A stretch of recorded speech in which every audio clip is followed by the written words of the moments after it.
মধ্যপ্রাচ্যের আকাশে এক রাত অন্ধকারে লুকিয়েছিল 12টি যুদ্ধ বিমান। মুহূর্তে ভেদ করল দোহার আকাশ। কূটনৈতিক এলাকার বুক চিরে ছুটল আগুনের রেখা। আর সেদিন রাতেই পৃথিবী শিখল এক নির্মম শিক্ষা। ভৌগোলিকভাবে ক্ষুদ্র হলেও কাতারের প্রতিরক্ষা সত্যিই ক্ষুদ্র।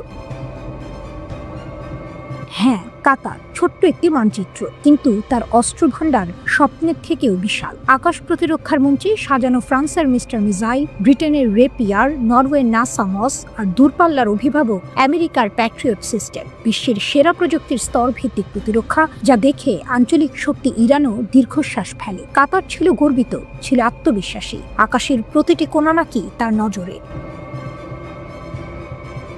কিন্তু সেই আত্মবিশ্বাস গুঁড়িয়ে দিল ইসরায়েলের 12টি যুদ্ধ বিমান। প্রতিরক্ষা স্তর ভেঙে পড়ল যেন কাগজের দেয়াল। রাডার নীরব, মিসাইল অচল, আর দোহা অরক্ষিত। এক মুহূর্তে প্রশ্ন ছুটল, এ কি নিছক ব্যর্থতা, নাকি আগে থেকেই জানা ছিল সবকিছু?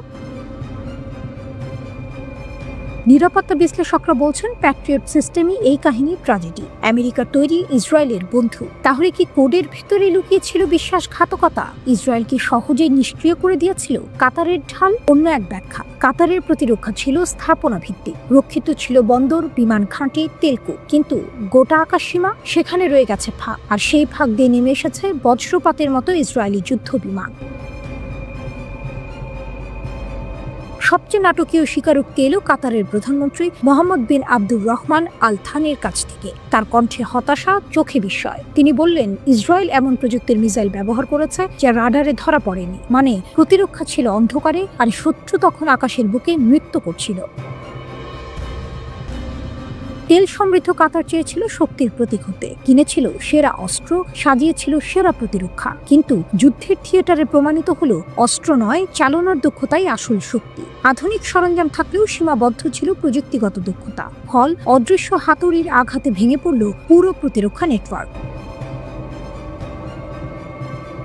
এই দৃশ্য যেন এক মহাকাব্যের ক্লাইম্যাক্স। ছোট্ট এক দেশ, হাতে বিশাল ভাণ্ডার, কিন্তু এক আঘাতেই উন্মোচিত হলো ভঙ্গুরতা। বিশ্লেষকরা বলছেন, এই হামলা শুধু একটি আকাশসীমা লঙ্ঘন নয়, বরং এক নীরব বার্তা। মধ্যপ্রাচ্যের দাবার ছকে কাতার কেবল খুঁটি, রাজা নয়। তাহলে প্রশ্ন জাগে, এটা কি সত্যিই প্রতিরক্ষার ব্যর্থতা, নাকি এর আড়ালে আছে অদৃশ্য সমঝোতা? উত্তর কেউ জানে না, তবে ইতিহাস জানবে। সেদিন রাতে দোহার আকাশে জ্বলে উঠেছিল আগুন, আর ভেঙে গিয়েছিল কাতারের অহংকার।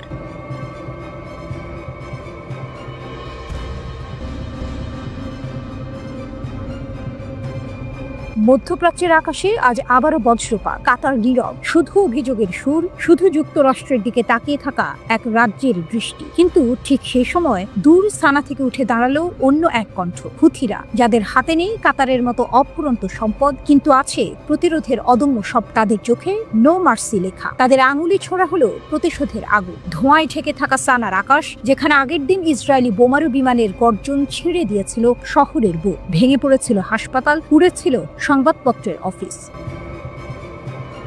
শহরের মেঝেতে পড়েছিলেন সাংবাদিক। সেই ধ্বংসস্তূপের ভেতর দিয়ে উঠে এলো এক ঘোষণা। টেলিভিশনের পর্দায় হাজির হলেন ব্রিগেডিয়ার জেনারেল ইয়াহিয়া সারি। কণ্ঠে তার প্রতিশোধের সুর। বলে দিলেন, আমাদের ক্ষেপণাস্ত্র ছুটেছে নেগেভ মরুভূমির দিকে। আরও আছে, শুধু ক্ষেপণাস্ত্র নয়, ড্রোনও উড়ে গেছে রামন বিমানবন্দরে। ড্রোন আঘাত করেছে নেগেভের সামরিক ঘাঁটিতে।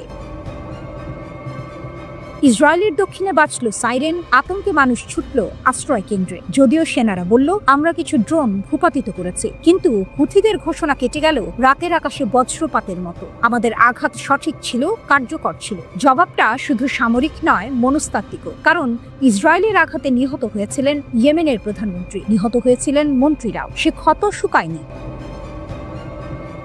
ইয়েমেনি সশস্ত্র বাহিনীর প্রতিটি রক্তফোঁটার প্রতিশোধ নেওয়ার শপথ বাস্তবে রূপ নিচ্ছে ক্ষেপণাস্ত্রের আগুনে। হুথিদের সতর্কবাণী, আমরা লক্ষ্য করব তাদের ঘাঁটি, তাদের বিমানবন্দর, তাদের দখলকৃত বসতি, এমনকি তাদের লাউঞ্চও নিরাপদ থাকবে না। সেই হুঁশিয়ারি আজ পরিণত হলো বাস্তবতায়।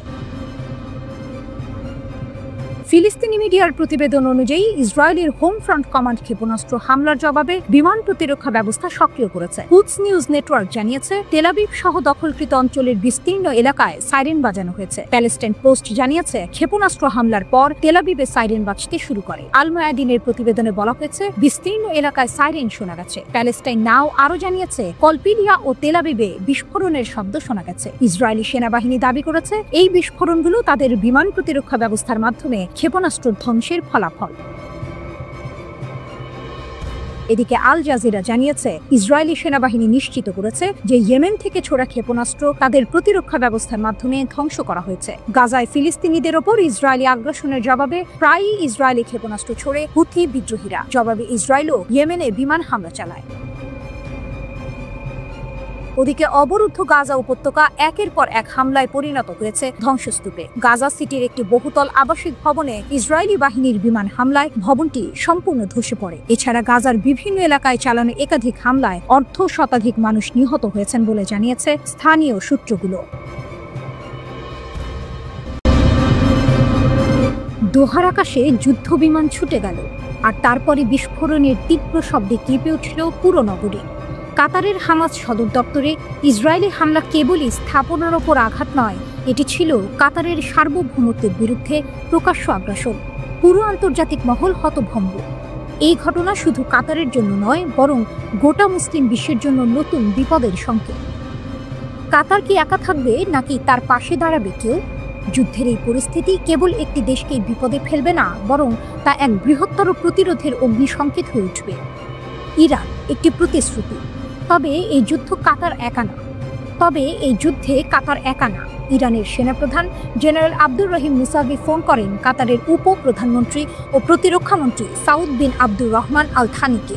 স্পষ্ট ভাষায় ইরান জানিয়ে দেয়, তারা কাতারের পাশে থাকবে শেষ পর্যন্ত।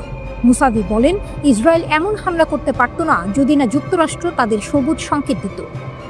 ইরান কাতারকে এক ভাইয়ের মতো সমর্থন জানায়, কারণ তাদের সম্পর্ক সবসময় ভ্রাতৃত্বের উপর ভিত্তি করেছিল।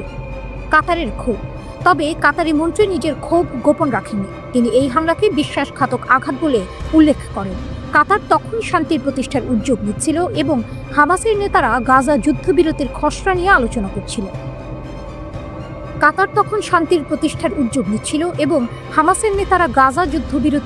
নিয়ে আলোচনা করছিল।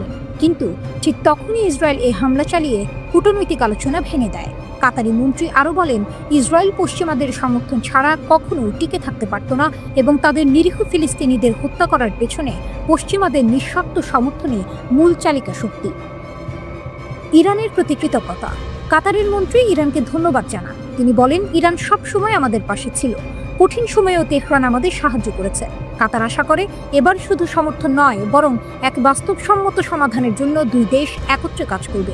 দুই দেশের সম্পর্ক এখন গুরুত্বপূর্ণ হয়ে দাঁড়িয়েছে এবং তারা দ্রুত বৈঠকে বসে সমাধান বের করার আশা করছে।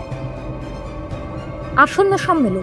এদিকে বিশ্ব দেখছে কাতারে ইসরায়েলের হামলার পর আরব দেশগুলো কী পদক্ষেপ নেয়। কাতারি প্রতিনিধিরা আশা করছেন আসন্ন ওআইসি সম্মেলনে মুসলিম দেশগুলো কার্যকর পদক্ষেপ নেবে। তারা বিশ্বাস করেন এই সম্মেলন শুধু কথার মধ্যে সীমাবদ্ধ থাকবে না, বরং বাস্তবে তার প্রভাব পড়বে, আর সবচেয়ে বেশি প্রভাব ফেলবে ইসরায়েলের উপর। তবে এক ভয়াবহ নাটকীয়তায় মধ্যপ্রাচ্যের মানচিত্রে কাতারের উপর হামলার ঘটনা পুরো অঞ্চলের জন্য অগ্নি সংকেত হয়ে উঠেছে। ইরান তাদের বন্ধুকে একা ফেলবে না, আর কাতারও বুঝতে পারছে যে তাদের সংগ্রাম এখন শুধুমাত্র নিজেদের নয়, বরং মুসলিম বিশ্বের প্রতিরোধের প্রতীক হয়ে উঠেছে। মধ্যপ্রাচ্যের এই নতুন অগ্নি পরীক্ষায় কাতারের সামনে শুধু একটি যুদ্ধ নয়, বরং তাদের পাশে দাঁড়ানোর জন্য গোটা মুসলিম বিশ্বের সহযোগিতা এবং প্রতিরোধের শক্তি জেগে উঠছে।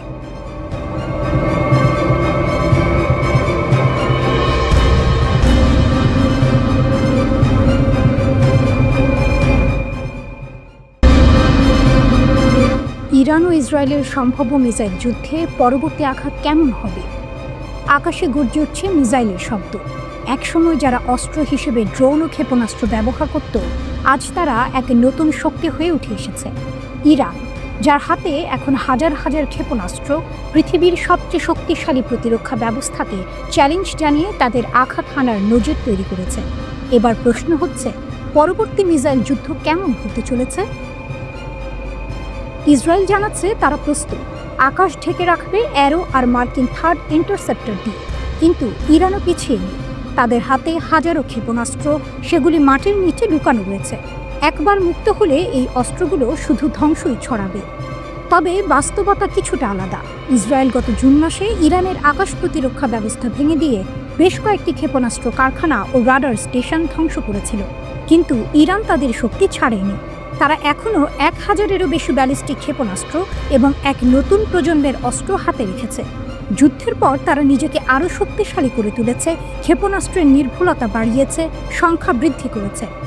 তবে এখন সবচেয়ে বড় প্রশ্ন, পরবর্তী সংঘর্ষে কে জয়ী হবে?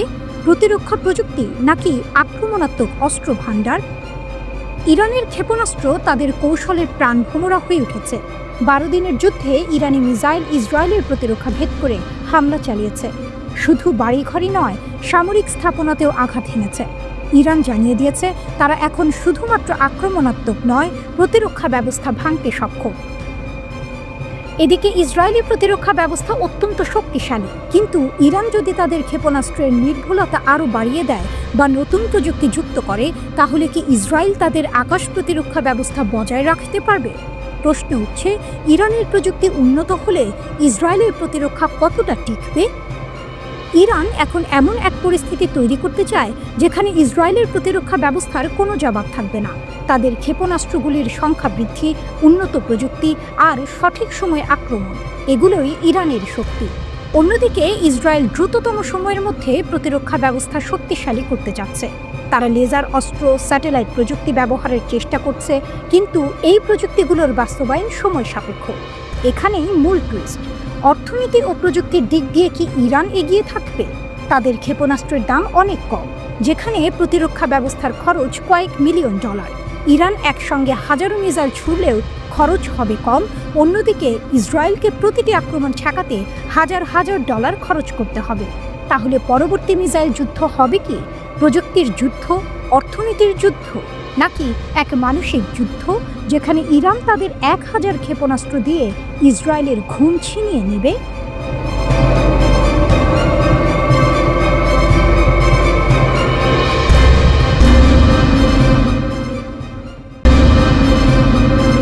বিশ্বের রাজনৈতিক অঙ্গনে তুমুল উত্তেজনা।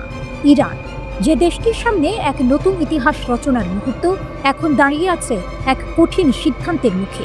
সেপ্টেম্বরের শেষ সপ্তাহের মধ্যে জাতিসংঘের স্ন্যাপব্যাক নিষেধাজ্ঞা ফিরিয়ে আনা হতে পারে। এই মুহূর্তে ইরান কি এক নতুন শক্তি হিসেবে উঠে আসবে? ইরানের প্রকৃত লাইফলাইন। বিশ্বের প্রতিযোগিতামূলক রাজনৈতিক অঙ্গনে ইরান নিজেকে কেবল পশ্চিমাদের চাপ থেকে মুক্ত করতে নয়, বরং এক নতুন শক্তির ক্ষমতা হিসেবে প্রতিষ্ঠিত করতে চায়। ইরানের পরমাণু কর্মসূচি নিয়ে আন্তর্জাতিক বিতর্ক আজ নতুন এক পরিণতির দিকে এগোচ্ছে। বিশেষ করে যুক্তরাষ্ট্র এবং ইসরায়েল একে বড় একটি হুমকি মনে করে। গত কয়েক বছর ধরেই ইরানকে লক্ষ্য করে নানা ধরনের নিষেধাজ্ঞা চাপানো হচ্ছে। এদিকে ইরান পারমাণবিক অস্ত্রের যাত্রায় থেমে নেই। তাদের হাতে এখন পর্যন্ত প্রায় 441 কেজি উচ্চমাত্রার ইউরেনিয়াম মজুত রয়েছে, যেটি 10টি পারমাণবিক বোমার উপাদান হতে পারে। ইরান অবশ্য অভিযোগ অস্বীকার করেছে, জানিয়ে দিয়েছে যে 2018 সালে যুক্তরাষ্ট্র একতরফা চুক্তি ভেঙে যাওয়ার পর তারা এই পদক্ষেপ নিয়েছে। কিন্তু এই অচল অবস্থায় ইরান নিজের পরমাণু শক্তি আরও দৃঢ় করতে নতুন কৌশল নিয়ে এগিয়ে যাচ্ছে। তবে পশ্চিমের চাপের মধ্যে ইরান চীন ও রাশিয়ার হাত ধরে নতুন কৌশল তৈরি করছে। এটি তাদের পূর্বমুখী কূটনীতি হিসেবে পরিচিত। গত মাসের সাংহাইতে ইরানের প্রেসিডেন্ট মাসুদ পেজেশকিয়ান চীন ও রাশিয়ার নেতাদের সঙ্গে একের পর এক বৈঠক করেছেন। চীনের প্রেসিডেন্ট শি জিনপিং এর সাথে বৈঠকে ইরান ঘোষণা করেছে তারা 25 বছরের কৌশলগত চুক্তি বাস্তবায়নে প্রস্তুত। রাশিয়ার প্রেসিডেন্ট পুতিনের সঙ্গেও একই বার্তা দেওয়া হয়েছে। এই কৌশলগত সঙ্গী হতে চায় চীন ও রাশিয়া, কিন্তু প্রশ্ন উঠছে তাদের মধ্যে সত্যি কতটা সহযোগিতা থাকবে? অতীতে ইরান এই দুটি দেশকে সহযোগিতা হিসেবে দেখেছে, তবে কার্যত বাস্তবতায় সেটি সফল হয়নি। বিশ্লেষকরা বলছেন এই নতুন কূটনৈতিক পথকে আবারও ইরানকে একই পথে ফেলবে, কারণ অতীতে ব্যাংকিং জটিলতা, পশ্চিমের চাপ এবং কর্পোরেট দ্বিধার কারণে ইরানের পূর্বমুখী কৌশল ফলপ্রসূ হয়নি। এবার কি ইরান হবে এক নতুন শক্তি? চীন ও রাশিয়ার কৌশলগত সহযোগিতা অনেকেই একে ইরানের লাইফলাইন বলে মনে করছে। তাতে ইরান মেলে রাখতে পারবে অর্থনৈতিক মুক্তি, নতুন প্রযুক্তি এবং অবকাঠামো। তবে সমালোচকরা বলছেন এর ফলে ইরান পশ্চিমা প্রভাব থেকে মুক্ত হয়ে আবার নতুন করে মস্কো এবং বেইজিংয়ের প্রভাবের কাছে বন্দী হতে পারে। আলোর পথ অথবা অন্ধকার, এখন ইরান এক ঐতিহাসিক সন্ধিক্ষণে, আর এর মধ্যে রয়েছে শুধু পরমাণু কর্মসূচির ভবিষ্যৎ নয়, বরং আয়াতুল্লাহ আল খামিনির শাসনামলের কৌশলে। যে সিদ্ধান্তগুলো আজ নেওয়া হচ্ছে তা আগামী দিনের ইরানকে পরিপূর্ণভাবে পরিবর্তিত করতে পারে।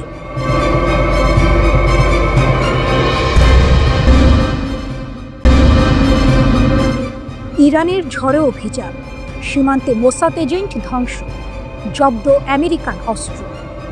আকাশে ভোরের আলো ফুটতেই সীমান্তের বাতাসে ভেসে এলো গর্জন। সিস্তান ও বেলুচিস্তানের মাটিতে যেন বজ্রপাত হলো একসাথে। ইরানের বিপ্লবী গার্ডস IRGC আর গোয়েন্দা বাহিনী নেমে এলো এমন এক অভিযানে যা শুনলেই ইসরায়েলের মিত্ররা কেঁপে ওঠে।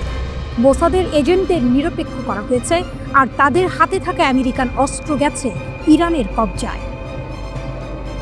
শত্রুর গোপন ঘাঁটিতে আগুন, ইরান শার খাস সারাবাদ, 3টি শহর। সীমান্ত অঞ্চলের অন্ধকারে সন্ত্রাসী ঘাঁটি গেড়েছিল ইসরায়েল সংযুক্ত বন্দুকধারীরা, কিন্তু তাদের ঘুম ভাঙল ভোরের আগে।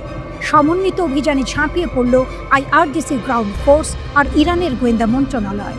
মুহূর্তেই শুরু হলো গোলাগুলি, বিস্ফোরণ আর ধ্বংসযজ্ঞ। ফলাফল, মাত্র কয়েক ঘন্টার লড়াইয়ে 13 জন জঙ্গি নিহত, অনেকে ধরা পড়ল জীবিত। ব্যর্থ হলো 3টি বড় হামলা। শুধু নিহত আর গ্রেপ্তারি নয়, ইরানি নিরাপত্তা বাহিনী জানিয়েছে এই অভিযানে ব্যর্থ করে দেওয়া হয়েছে 3টি বড় পরিকল্পিত হামলা। সীমান্তের এক পাশে পাকিস্তান, অন্য পাশে অশান্ত বেলুচিস্তান। এই অঞ্চলটিকে টার্গেট করে তাণ্ডব চালাতে চেয়েছিল জঙ্গিরা, কিন্তু ইরানের গোপন চোখে সেই পরিকল্পনা ধরা পড়ল আগে। যা ঘটল তা যেন সিনেমার দৃশ্য। ভোরের অন্ধকারে গোপন কণ্ঠস্বর, ঝলসে ওঠা ট্রেজার বুলেট আর একের পর এক বিস্ফোরণে শত্রু ঘাঁটির পতন। শত্রুর হাতে বিদেশি অস্ত্র। অভিযান শেষে জব্দ হলো এক ভয়ঙ্কর ভাণ্ডার, আমেরিকান তৈরি M4 ও M60 রাইফেল, RPG লঞ্চার, বিস্ফোরক ভেস্ট, এমনকি হাতে গোনা গ্রেনেড। সব মিলিয়ে স্পষ্ট হলো এরা কেবল সাধারণ দস্যু নয়, বরং এক আন্তর্জাতিক নেটওয়ার্কের অংশ। প্রেস টিভির ভাষায় এই জঙ্গিদের হাতে থাকা অস্ত্রই প্রমাণ করে তাদের যোগসূত্র। ইরানের শক্তির নতুন বার্তা, ইরান শুধু লড়াই করছে না, লড়াইয়ের পরও ছড়িয়ে দিচ্ছে বার্তা। সেনাবাহিনী নিশ্চিত করেছে তাদের সাফল্য শুধু বন্দুকধারী ধ্বংস নয়, বরং সীমান্তকে আরও নিরাপদ করা। ইরানের প্রধান স্টাফ আব্দুর রহিম মোসাভি পাকিস্তানের সেনাপ্রধান আসিম মনিরকে ফোনে জানালেন সন্ত্রাসীদের বিরুদ্ধে সীমান্তের উভয় পাশে যৌথ পদক্ষেপ জরুরি। অর্থাৎ ইরান শুধু নিজেকে রক্ষা করছে না, বরং পুরো অঞ্চলের নিরাপত্তার ভার কাঁধে নিচ্ছে। এর আগে গোয়েন্দারা দক্ষিণ পূর্বে আরেকটি সেল ধ্বংস করেছে, সেখানে 6 জঙ্গি নিহত, 2 জন বন্দী। আরেকটি চমক, সেলটির সবাই ছিল বিদেশি যোদ্ধা, তাদের হাতে অত্যাধুনিক অস্ত্র। এক কথায় সীমান্তের মাটি আজ ইরানের শত্রুদের জন্য এক মৃত্যুকূপ। ভোরের আলোয় যখন সাধারণ মানুষ ঘুম ভাঙাচ্ছিল, তখন সীমান্তের অন্য প্রান্তে ইতিহাস লিখছিল ইরানের যোদ্ধারা। বন্দুকের নল, RPGর ঝলকানি আর ধোঁয়ার কুণ্ডলি পেরিয়ে ইরান জানিয়ে দিল, আমরা সতর্ক, আমরা শক্তিশালী। আমাদের সীমান্ত ভেদ করার স্বপ্ন যারা দেখে, তাদের জন্য অপেক্ষা করছে কেবল ধ্বংস। সিস্তান ও বেলুচিস্তানের এই অভিযান কেবল একটি সামরিক সাফল্য নয়, এটি ছিল শক্তির প্রদর্শনী। বার্তা স্পষ্ট, ইরান এখন শুধু প্রতিরোধ নয়, আক্রমণের অগ্রদূত। ইরান ও ইসরায়েলের পারমাণবিক তুমুল উত্তেজনা, পরবর্তী অধ্যায়ের রূপ কি? মধ্যপ্রাচ্যের আকাশে কি আবারও বজ্রপাতের মতো ছড়িয়ে পড়ছে উত্তেজনার আগুন? পারমাণবিক অস্ত্র তৈরির অভিযোগে একসময় ইরানকে লক্ষ্য করে আক্রমণ চালিয়েছিল ইসরায়েল। আজ সেই ইসরায়েল নিজেই সশস্ত্র হচ্ছে পারমাণবিক অস্ত্র তৈরির দিকে। ইসরায়েলের শিমন পেরেস পারমাণবিক কেন্দ্রে নতুন এক চুল্লি স্থাপন করছে, যা নতুন করে আলোড়ন সৃষ্টি করেছে আন্তর্জাতিক মহলে। তবে প্রশ্ন উঠছে, এখন কি পাল্টা হামলা চালাবে ইরান? মার্কিন সংবাদ মাধ্যম AP নিউজ সম্প্রতি জানিয়েছে, ইসরায়েলের ডিমোনা শহরের ওই পারমাণবিক কেন্দ্রে নতুন একটি চুল্লি স্থাপন করা হচ্ছে। স্যাটেলাইট চিত্র বিশ্লেষণ করে বিষয়টি নিশ্চিত করেছে আন্তর্জাতিক সামরিক বিশেষজ্ঞরা। তাদের দাবি, ওই স্থাপনাটির আশেপাশে কোনো বেসামরিক বিদ্যুৎ কেন্দ্র নেই, যা এই প্রকল্পের প্রকৃত উদ্দেশ্যকে আরও সন্দেহজনক করে তুলছে। সুতরাং ইসরায়েল কি আসলে পারমাণবিক অস্ত্র তৈরির পরিকল্পনা করছে, নাকি তা একেবারেই অন্য কিছু? বিশ্লেষকরা একমত হতে পারেননি, তবে তারা এটি নিশ্চিত করেছেন যে মধ্যপ্রাচ্যের একমাত্র পারমাণবিক শক্তি ইসরায়েল। কিছু আন্তর্জাতিক বিশ্লেষক দাবি করেছেন যে ইসরায়েলের হাতে বর্তমানে প্রায় 90টি পারমাণবিক ওয়ারহেড রয়েছে, যেগুলোর মধ্যে বেশ কিছু রয়েছে ডিমোনা শহরের মরুভূমিতে। কিন্তু ইসরায়েল পারমাণবিক অস্ত্র নিয়ন্ত্রণ চুক্তির আওতায় আসতে রাজি হয়নি, যার ফলে জাতিসংঘ বা পারমাণবিক শক্তি সংস্থা এই বিষয়টি স্বাধীনভাবে পর্যালোচনা করতে পারছে না। চলতি বছরের জুনে ইসরায়েল আবারও ইরানের পারমাণবিক ও সামরিক স্থাপনাগুলিতে বিমান হামলা চালিয়েছে, ইরান পারমাণবিক অস্ত্র তৈরি করছে এমন অজুহাত দিয়ে। যদিও ইসরায়েল এই দাবির পক্ষে কোনো প্রমাণ হাজির করতে পারেনি, কিন্তু আন্তর্জাতিক সংস্থাগুলি দাবি করছে ইরান যে পরিমাণ ইউরেনিয়াম সংগ্রহ করেছে তাতে তারা খুব দ্রুত 6টি পারমাণবিক অস্ত্র তৈরি করতে পারবে। এখন একটি নতুন প্রশ্ন উঠছে, ইরান কি এখন পারমাণবিক অস্ত্র তৈরির প্রস্তুতি নিচ্ছে? এবং যদি তা সত্যি হয়, তাহলে ইসরায়েলের আগ্রাসনের জবাব কেমন হবে? ইরানের সামরিক বাহিনী তার প্রস্তুতি সম্পূর্ণ করে ফেলেছে। ইরানের পররাষ্ট্রমন্ত্রী আব্বাস আরাকচি সতর্ক করে দিয়েছেন, ইসরায়েল যদি আবারও কোনো ষড়যন্ত্র করে তাহলে তার জবাব হবে পূর্বের চেয়ে আরও ভয়াবহ। ইরানের প্রতিরক্ষা ব্যবস্থাও এখন অনেক শক্তিশালী হয়ে উঠেছে, বিশেষ করে তাদের ব্যালিস্টিক মিসাইল ক্ষমতা এবং সাইবার নিরাপত্তা ব্যবস্থার উন্নতি। একদিকে ইসরায়েল নিজের পারমাণবিক অস্ত্র বাড়াচ্ছে, অন্যদিকে ইরানের প্রতিশোধ নিতে প্রস্তুত। এই অবস্থায় আগামী দিনগুলোতে কি ঘটবে? ইরান নিজের ক্ষেপণাস্ত্র কার্যক্রম আরও নিখুঁত করে তুললে কি ইসরায়েল তাদের আকাশ প্রতিরক্ষা ব্যবস্থা টিকিয়ে রাখতে পারবে? এখনই বলা যাচ্ছে না, তবে বাস্তবতা হলো এ ধরনের উত্তেজনা মধ্যপ্রাচ্যকে আরও অস্থিতিশীল করে তুলতে পারে। দুই শক্তিশালী দেশের মধ্যে এই পারমাণবিক প্রতিযোগিতা শুধু যুদ্ধের গতি নয়, অর্থনীতি, প্রযুক্তি এবং সামরিক গতির প্রতিযোগিতাও হয়ে উঠবে।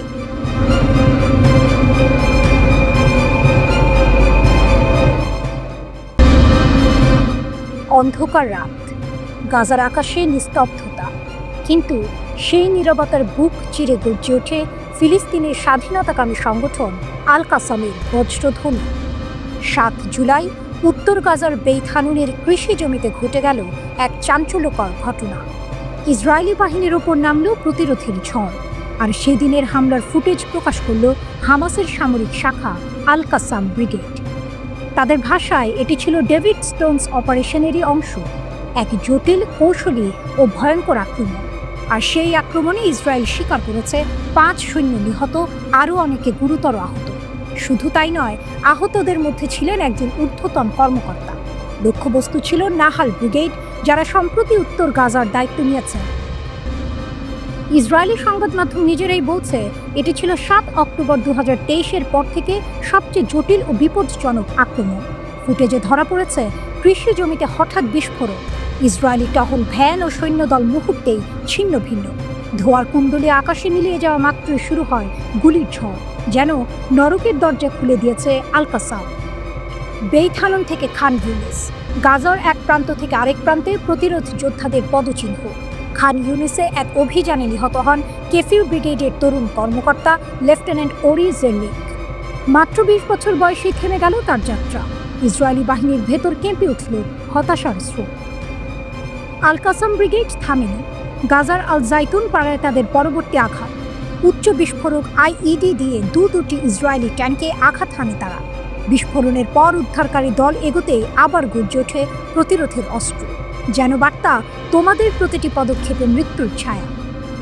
22 আগস্ট বদর মসজিদের কাছে আরও এক নাটকীয় মুহূর্ত।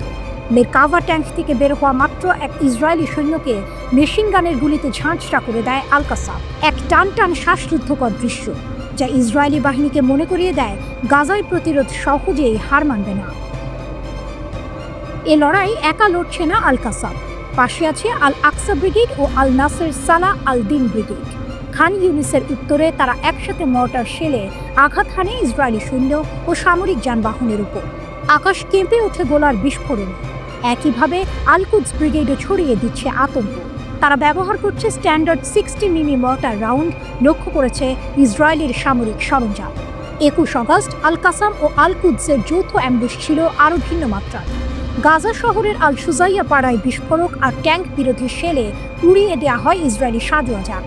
ইসরায়েল বিশ্বকে বোঝাতে চেয়েছিল হামাস দুর্বল হয়ে পড়েছে, তাদের 90% শক্তি ধ্বংস। কিন্তু বাস্তবতা উল্টো। প্রতিদিনের হামলা, প্রতিদিনের ক্ষতি প্রমাণ করছে আল কাসাম এখনো অদম্য, অপ্রতিরোধ্য। প্রতিটি আঘাত যেন আরেকটি বার্তা, আমরা বেঁচে আছি, আমরা লড়ছি, আমরা জিতব। কৃষিজমির নীরবতা ভেঙে যে বজ্রপাত নেমেছিল সেটিই আজ প্রতিরোধের প্রতীক। ইসরায়েল যতই লৌহ কপাট টেনে রাখুক, আল কাসামের প্রতিটি আঘাত সেই কপাট চূর্ণ করছে। বেইথানুনের রাত যেন অন্ধকারে আলো হয়ে ফুটে ওঠা প্রতিরোধ, আর ইসরায়েলের চোখে আতঙ্কের ছাপ।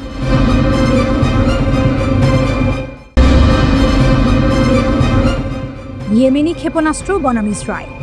রাত তখন গভীর। হঠাৎ ইসরায়েলের আকাশে বাজল সতর্কতার সাইরেন। জেরুজালেম, তেল আবিব, এমনকি অধিকৃত পশ্চিম তীর, চারপাশে ছোট ছুটি, আতঙ্ক আর অজানা ভয়। কারণ মুহূর্ত আগে ইয়েমেন থেকে ছুটে এসেছে এক মারাত্মক ক্ষেপণাস্ত্র। এটা কেবল একটি আক্রমণ নয়, এটা ছিল হুথি যোদ্ধাদের এক স্পষ্ট বার্তা, আমরাও শক্তি দেখাতে জানি। সতর্কবার্তা উপেক্ষা করে নতুন চমক। কয়েকদিন আগেই ইসরায়েলের প্রধানমন্ত্রী বেনিয়ামিন নেতানিয়াহু গর্জে উঠেছিলেন। তিনি ঘোষণা করেছিলেন হুথি সন্ত্রাসীদের খুব বেশি মূল্য দিতে হবে। সতর্কবার্তার সুর তখনও আকাশে ভাসছে, কিন্তু তার আগেই ইয়েমেনি ক্ষেপণাস্ত্র আবার ঢুকে পড়ল ইসরায়েলের আকাশসীমায়। ইসরায়েলি সেনারা বলছে তারা নাকি ক্ষেপণাস্ত্র প্রতিহত করেছে, কিন্তু আসল প্রশ্ন, প্রতিরক্ষা ভেদ করেই বা কত দূর এসে পৌঁছল ক্ষেপণাস্ত্র? আতঙ্কের ঢেউ দেখিয়েছে। প্রতিরোধ থাকলেও ইয়েমেনি আতঙ্কের ছায়া ক্রমশ দীর্ঘ হচ্ছে। আঘাতের জবাব আগুন দিয়ে। হুথিদের ক্ষেপণাস্ত্র নিক্ষেপের পরপরই ইসরায়েল চালালো তীব্র বিমান হামলা। লক্ষ্যবস্তু সানার প্রেসিডেন্ট প্রাসাদ, বিদ্যুৎ কেন্দ্র, জ্বালানি ট্যাঙ্ক। রাতের আকাশে আগুনের ফুলঝুরি, ধ্বংসস্তূপ আর ধোঁয়া। অন্তত 6 জন নিহত, 80 জনের বেশি আহত। কিন্তু এখানেই টুইস্ট। ইসরায়েল ভেবেছিল এই আক্রমণে হুথিরা দুর্বল হবে। বাস্তবে ঘটল উল্টোটা। ইয়েমেনি সশস্ত্র বাহিনী আরও ক্ষিপ্ত হলো, আরও দৃঢ় হলো। তারা ঘোষণা করল ইসরায়েলে পাঠানো প্রতিটি ক্ষেপণাস্ত্রই আমাদের প্রতিরোধের প্রতীক। ইয়েমেনি সশস্ত্র বাহিনীর শক্তি। 22 আগস্টের হামলায় হুথিরা প্রথমবারের মতো ব্যবহার করেছিল গুচ্ছ বোমা সজ্জিত ক্ষেপণাস্ত্র। এটা ছিল এক অভূতপূর্ব পদক্ষেপ। সামরিক বিশেষজ্ঞদের মতে গুচ্ছ বোমা শুধু বিস্ফোরণ ঘটায় না, বরং যুদ্ধক্ষেত্রে বিভ্রান্তি আর দীর্ঘমেয়াদী ধ্বংস তৈরি করে। এই এক আঘাতেই প্রমাণ হলো ইয়েমেনি যোদ্ধারা শুধু প্রতিরক্ষামূলক নয়, আক্রমণাত্মক সক্ষমতাও অর্জন করেছে। তাদের ক্ষেপণাস্ত্র এখন 1000 কিলোমিটার দূরের লক্ষ্যবস্তুতে আঘাত হানতে সক্ষম, আর এটাই ইসরায়েলের জন্য সবচেয়ে বড় দুঃস্বপ্ন। কল্পনা করুন দৃশ্যটি। রাতের আকাশে একের পর এক সাইরেন বাজছে। পরিবারগুলো বাংকারে আশ্রয় নিচ্ছে। ইসরায়েলি সেনারা আকাশে তাকিয়ে আতঙ্কে দেখছে অগ্নিশিখা। আর সেই মুহূর্তে 1000 কিলোমিটার দূরে সানার মরুভূমিতে দাঁড়িয়ে হুথি যোদ্ধারা ঘোষণা করছে, আমরা থামবো না, তোমরা যতই আঘাত করো আমরা তার জবাব দেব আগুন দিয়ে। এই লড়াই শুধু ক্ষেপণাস্ত্রের নয়, এটা শক্তির প্রদর্শন, প্রতিরোধের ঘোষণা। আর প্রতিটি আঘাত যেন নতুন করে লিখে দিচ্ছে ইয়েমেন বনাম ইসরায়েলের সংঘাতের উত্তেজনাপূর্ণ অধ্যায়।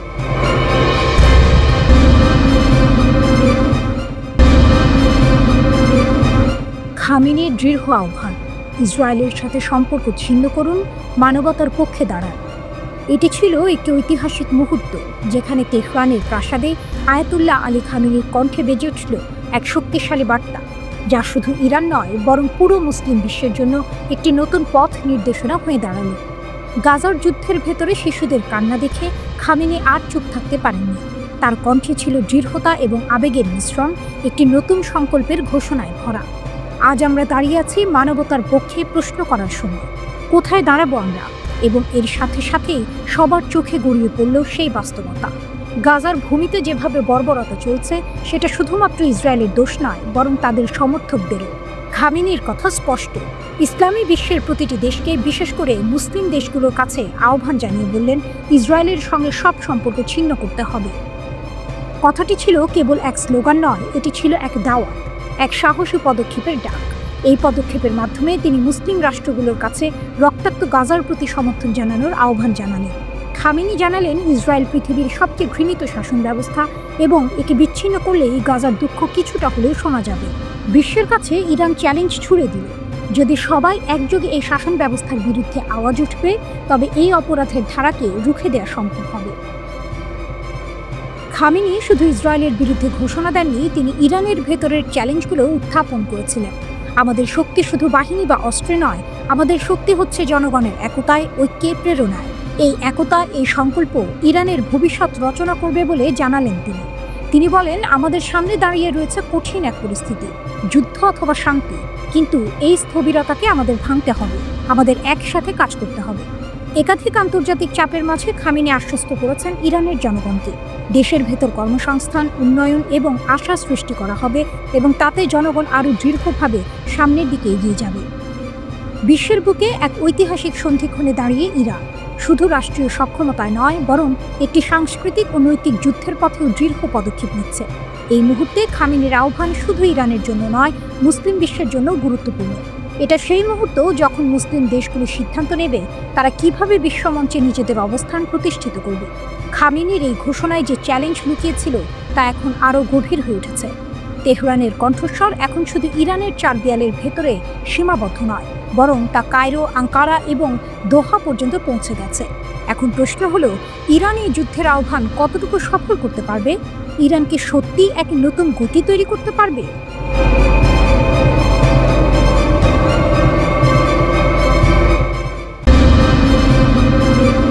ভাঙা ইটের স্তূপ থেকে উঠে আসছে ইরানের পরমাণু স্বপ্ন। আকাশ নিস্তব্ধ, বাতাসে ধোঁয়ার কটু গন্ধ। ইরানের পরমাণু স্থাপনাগুলো ভস্মীভূত ধ্বংসস্তূপে পড়ে আছে। মার্কিন যুক্তরাষ্ট্র ও ইসরায়েলের যৌথ হামলায় ক্ষত বিক্ষত হয়েছে সেই গবেষণাগারগুলো যেগুলো একদিন বিশ্বের সামনে ইরানের শক্তির প্রতীক হয়ে উঠতে পারত। কিন্তু সত্যিই কি ইরান থেমে গেছে? না, ধ্বংসস্তূপের নিচ থেকে আবারও জেগে উঠছে ইরানের উচ্চাকাঙ্ক্ষা। তেহরান নতুন করে গোপন শক্তি সঞ্চয়ের পথে হাঁটছে। ভাঙা ল্যাবরেটরির ভেতরে আবারও নীরবে বাজছে পরমাণু বোমা তৈরির সুর। ইসরায়েল ভেবেছিল একসাথে যুক্তরাষ্ট্রের আঘাত আর নিষেধাজ্ঞার চাপে ভেঙে পড়বে ইরান, কিন্তু ইতিহাস বলে ইরানকে ভাঙা যায় না। যতবার চূর্ণ করা হয়েছে ততবার সে আগুনের ফুলকি হয়ে জেগে উঠেছে। ইসরায়েলের ভয়, ইসরায়েলের ভেতরে এখন গভীর আতঙ্ক। তারা জানে ইরান যদি সত্যিই আবারও পরমাণু বোমার পথে হাঁটে তাহলে সবচেয়ে অরক্ষিত হয়ে পড়বে তারাই। কারণ একবার যদি ইরান সেই শক্তি হাতে পায়, মধ্যপ্রাচ্যে ইসরায়েলের আধিপত্য মুহূর্তেই ভেঙে যাবে, আর তখন ইরানের বিরুদ্ধে যুদ্ধ মানে হবে দুঃস্বপ্ন। এই আশঙ্কাতেই দখলদাররা আবারও নতুন হামলার ছক আঁকছে, কিন্তু ইরানও বসে নেই। তেহরানের সংসদীয় স্পিকার মোহাম্মদ বাঘের গালিবফ সতর্ক করেছেন, আবারও হামলা হলে ইরান এবার 12টি নতুন অঞ্চলে পাল্টা আঘাত হানবে। এই ইঙ্গিত শুধু ইসরায়েলের জন্য নয়, বরং যুক্তরাষ্ট্র এবং ইউরোপের জন্য। অর্থাৎ এবার যদি যুদ্ধ শুরু হয়, তার আগুন শুধু তেল আবিব, তেহরান সীমাবদ্ধ থাকবে না, ছড়িয়ে পড়বে পশ্চিমা শক্তির হৃদয়ে। জেনেভায় ইরান ও ইউরোপীয় শক্তি, ফ্রান্স, জার্মানি, যুক্তরাজ্যের আলোচনাও কোনো অগ্রগতি ছাড়াই শেষ হয়েছে। নিষেধাজ্ঞা, চাপ আর গোপন চুক্তির কথা বলা হলেও সমাধান আসছে না। আর যতদিন সমাধান আসবে না, ততদিন যুদ্ধের ঝুঁকি বাড়বে বলেই সতর্ক করছেন বিশ্লেষকরা। ইরানের শক্তি, ইরানের ইতিহাসে একটি শিক্ষা স্পষ্ট, চাপ যত বাড়ে প্রতিরোধ তত শক্ত হয়। ইরান শুধু ভূখণ্ড নয়, এটি এমন এক জাতির নাম যারা শতাব্দীর পর শতাব্দী আগ্রাসনের বিরুদ্ধে দাঁড়িয়ে থেকেছে। আজও তারা সেই শক্তি দেখাচ্ছে। ভাঙা গবেষণাগারের ধুলো মুছেই তারা বলছে, আমাদের পরমাণু স্বপ্ন কেউ থামাতে পারবে না। ধোঁয়ায় ঢাকা মধ্যপ্রাচ্যের আকাশে বাজছে যুদ্ধের দামামা। একদিকে ইসরায়েলের ভয় আর প্রস্তুতি, অন্যদিকে ইরানের সতর্কবার্তা। এবার আঘাত হলে আমরা থেমে থাকব না। ফাইন্যান্সিয়াল টাইমস ইতিমধ্যেই সতর্ক করেছে, যে কোনো মুহূর্তে ইসরায়েল ও ইরানের যুদ্ধ আবারও শুরু হতে পারে। প্রশ্ন একটাই, এবারের যুদ্ধ কি আগের মতো সীমাবদ্ধ থাকবে, নাকি এবার আগুন গিয়ে ছুঁবে পশ্চিমা শক্তির ভূখণ্ডেও? মধ্যপ্রাচ্যের বুকে তাই আবারও প্রতিধ্বনি, ইরান প্রস্তুত।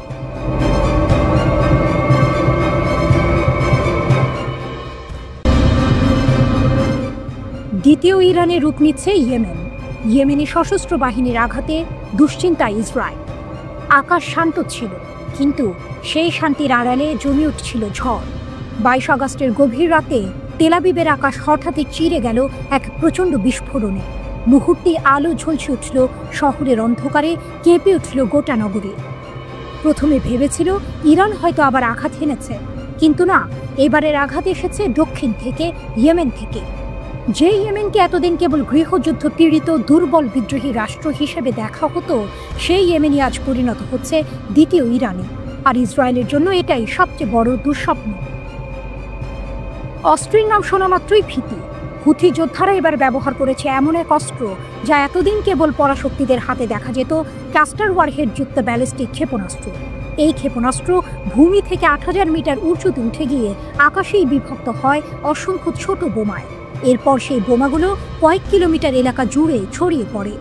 ফলাফল ভয়াবহ ধ্বংসযজ্ঞ। ইসরায়েলের ৪ স্তরের আকাশ প্রতিরক্ষা ব্যবস্থা থার্ড, আয়রন ডোম, অ্যারো ও ডেভিড স্লিং একটিও আটকাতে পারেনি এই ক্ষেপণাস্ত্র। আকাশে নয়, মাটিতে নয়, শহরের মাঝখানে বিস্ফোরণ হয়ে গেছে। ইসরায়েল ভেবেছিল তাদের প্রতিরক্ষা প্রযুক্তি পৃথিবীর সেরা, কিন্তু ইয়েমেন প্রমাণ করল তাদের কাছে এখন এমন অস্ত্র আছে যা এই সব প্রতিরক্ষাকেও অকার্যকর করে দেয়।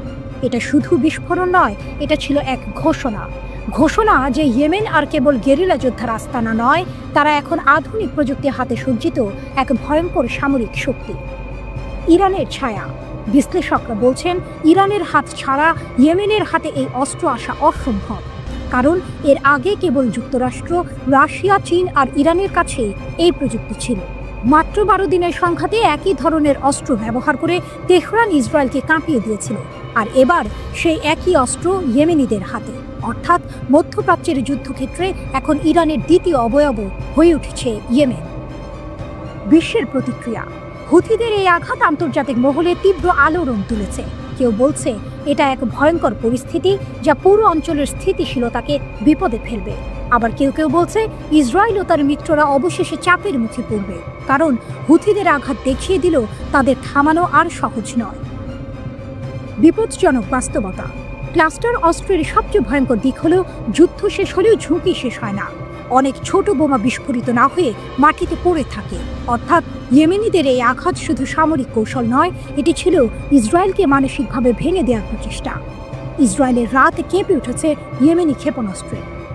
৪ স্তরের প্রতিরক্ষা ভেদ করে আঘাত এনেছে এমন এক অস্ত্র যার কথা শুনলেই আতঙ্কিত হয় মহাশক্তিরা। হুথিরা জানিয়ে দিল তাদের থামানো যাবে না।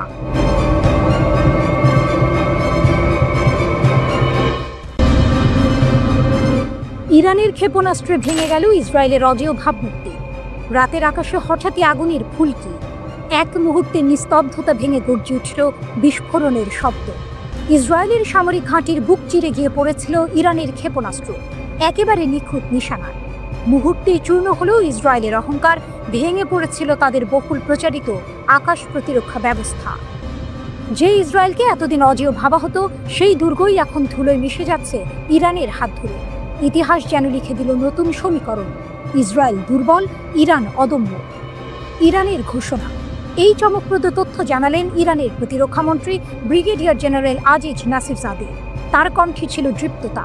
আমাদের দেশীয় প্রযুক্তিতে তৈরি উন্নত ক্ষেপণাস্ত্রই ইতিহাস করেছে। আমরা শুধু প্রতিরক্ষা করি না, আমরা প্রতিপক্ষকে পরাস্ত করতেও সক্ষম। ইরানের সংসদ ও প্রতিরক্ষা কর্মকর্তাদের উপস্থিতিতে এক বৈঠকে তিনি আরও স্পষ্ট করেন, এই যুদ্ধ প্রমাণ করে দিয়েছে ইসরায়েল মোটেও অজেয় নয়, বরং আঞ্চলিক সমীকরণের মূল চালিকা শক্তি হয়ে উঠছে ইরানের আধুনিক ক্ষেপণাস্ত্র প্রযুক্তি। ইসরায়েল ভেবেছিল পশ্চিমা সহায়তায় তাদের প্রতিরক্ষা ব্যবস্থা অটল, কিন্তু বাস্তবতা অন্য কিছু বলছে। ইরানের হামলায় কার্যত ভেঙে পড়েছে সেই সব প্রতিরক্ষা বুদ্ধ। যুক্তরাষ্ট্র, ইউরোপ সব মিলিয়েও তারা রক্ষা করতে পারেনি ইসরায়েলের আকাশ। অর্থাৎ কথিত অবৈধ ইসরায়েল আসলে এক দুর্বল বাস্তবতায় দাঁড়িয়ে আছে। ১৩ জুন ইসরায়েল আক্রমণ চালায় ইরানের উপর। মাত্র ১২ দিনের আগ্রাসনে প্রাণ হারায় ১,০০০-এরও বেশি মানুষ। এর কিছুদিন পর ২২ জুন যুক্তরাষ্ট্র সরাসরি যুদ্ধে নেমে ইরানের ৩টি পারমাণবিক স্থাপনায় বোমা বর্ষণ করে। কিন্তু পাল্টা জবাবে খেলা ঘুরে যায়। ইরান এমন শক্তি প্রদর্শন করে যা হতবাক করে তোলে ইসরায়েল ও যুক্তরাষ্ট্রকে। অবশেষে তারাই বাধ্য হয় যুদ্ধবিরতির আহ্বান জানাতে। ইরানের শক্তি। আজকের ইরান আর আগের মতো নয়। দেশীয় প্রযুক্তি, আধুনিক ক্ষেপণাস্ত্র আর দৃঢ় প্রকল্পে তারা গড়ে তুলেছে নতুন বাস্তবতা। ইরানের সংসদ সদস্যরা সশস্ত্র বাহিনীর সাফল্যের ভূয়সী প্রশংসা করেছেন। তারা প্রতিশ্রুতি দিয়েছেন সামরিক প্রযুক্তির প্রতিটি অগ্রগতিতে থাকবে অব্যাহত সমর্থন। ইরান তাই কেবল প্রতিরক্ষায় সীমাবদ্ধ নয়, তাদের ক্ষেপণাস্ত্র এখন প্রতিপক্ষের অহংকার ভেঙে দেওয়ার হাতিয়ার। ধ্বংসস্তূপের ভেতর দাঁড়িয়ে আছে এক নতুন বার্তা, ইসরায়েল মোটেও অজেয় নয়। ইরানের প্রতিরক্ষামন্ত্রী স্পষ্ট করে দিয়েছেন, যদি আবারও সীমান্তে আগ্রাসন চালানো হয় তবে সেই জবাব আসবে আধুনিক ক্ষেপণাস্ত্র থেকে। এমন জবাব যা মুহূর্তেই ধুলোয় মিশিয়ে দিতে পারে প্রতিটি দুর্গ, প্রতিটি গর্ব। ইরানি সেনাবাহিনীর মুখপাত্র ব্রিগেডিয়ার জেনারেল আবুল ফজল শেখারচি বলেছেন, জাতীয় ঐক্য, ইসলামী বিপ্লবের নেতা আয়াতুল্লাহ সাইয়েদ আলী খামেনির প্রজ্ঞাপন নেতৃত্ব এবং সেনাবাহিনীর শক্তি ইসরায়েলি আগ্রাসনের বিরুদ্ধে 12 দিনের যুদ্ধে ইরানের বিজয়ের মূল উপাদান। তিনি আবারও স্মরণ করিয়ে দেন, আল্লাহর ওপর ভরসা, নেতার প্রজ্ঞাবান নেতৃত্ব, জনগণের সর্বাত্মক সমর্থন এবং সশস্ত্র বাহিনীর অক্লান্ত প্রচেষ্টা ছিল এই বিজয়ের প্রধান চালিকা শক্তি। সেনা মুখপাত্র আরও বলেন, ইরানের সশস্ত্র বাহিনী সর্বশক্তি দিয়ে দেশের জাতীয় সার্বভৌমত্ব ও ভৌগোলিক অখণ্ডতা রক্ষায় সর্বদা প্রস্তুত।